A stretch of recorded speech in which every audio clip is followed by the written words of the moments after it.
जीवन में चौथा चरण में आए तो आपको पितर का एहसास होने लगा। 3 गो टीका लगा लेगा, शंख फूकेगा, पू ओम।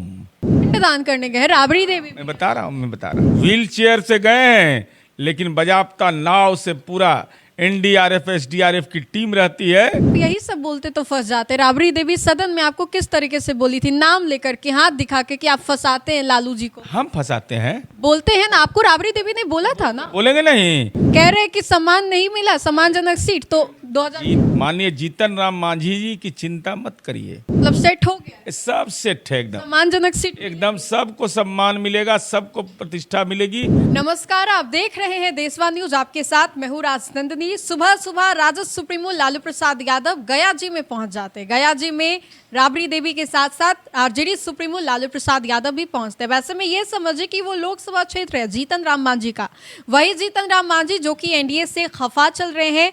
एनडीए में जिस तरीके से सीटों को लेकर के खींचातानी देखने को मिल रही है, जीतन राम मांझी भी कहीं ना कहीं कह रहे हैं कि सम्मानजनक सीटें नहीं मिली तो नाराज हो जाएंगे, अलग हट करके चुनाव लड़ लेंगे। चिराग पासवान की पार्टी की ओर से भी पोस्ट किया जा रहा है।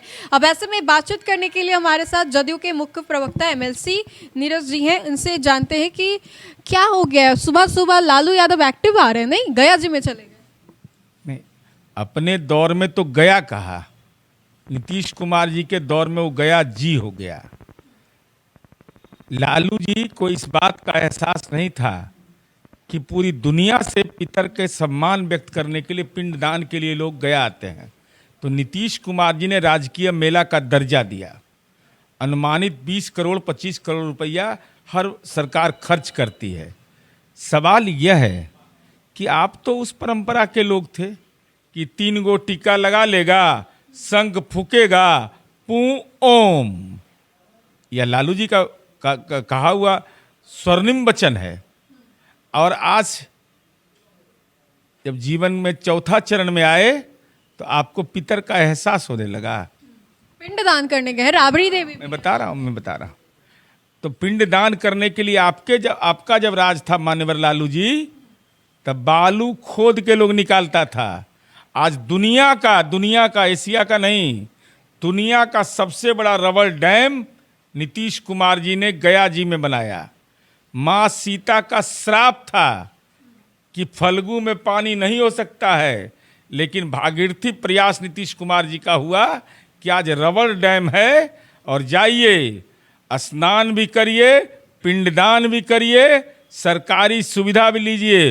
व्हील चेयर से गए हैं, लेकिन बजाबता नाव से पूरा एनडीआरएफ एसडीआरएफ की टीम रहती है। वह आपको सकुशल ले जाएगी, सकुशल उतारेगी फल्गु में, आपको स्नान कराएगा।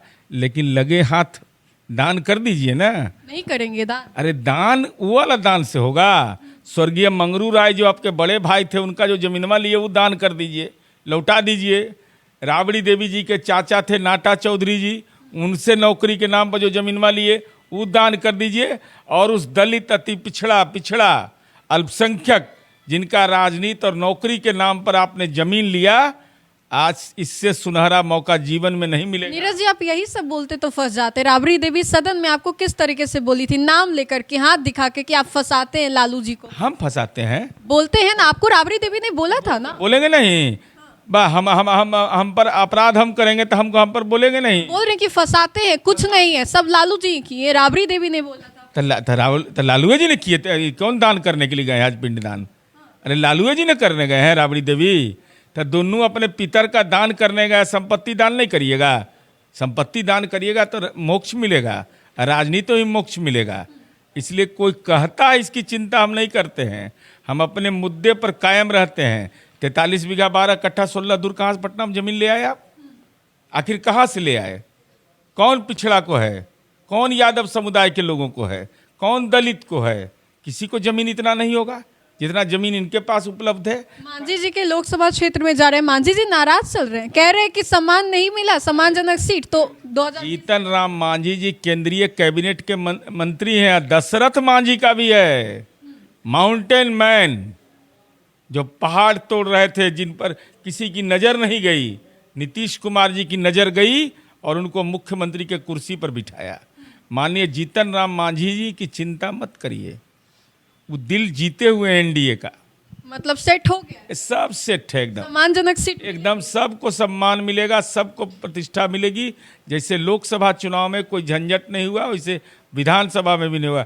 लोग कयास लगाते रहेंगे, पितृपक्ष में जाप करते रहेंगे, लेकिन इंडी गठबंधन तहस नहस होगा और एनडीए एकजुट रहेगा। एनडीए में कुछ ठीक ही नहीं है, कभी जीतन राम मांझी धमका दे रहे, कभी चिराग की पार्टी की ओर से धमकी दे दी जा रही है। कोई- 2020 वाला हम लोग सब चुनाव में 2020 के बाद ना 2024 हुआ है, तो 2024 के चुनाव में नहीं साथ रहे।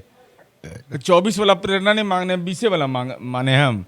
और हम लोग अभी विधानसभा वार सम्मेलन कर रहे हैं, तो एलजेपीआर के प्रवक्ता, राष्ट्रीय प्रवक्ता, चाहे प्रदेश के प्रवक्ता या पार्टी के अध्यक्ष के निर्देश पर जो पांचों गठबंधन के घटक दल के प्रदेश अध्यक्ष घूम रहे हैं, तो वह महत्वपूर्ण है ना। हम बोल दिए वह महत्वपूर्ण है कि हमारे प्रदेश अध्यक्ष बोल देंगे, ज़्यादा महत्वपूर्ण हो जाएगा ना।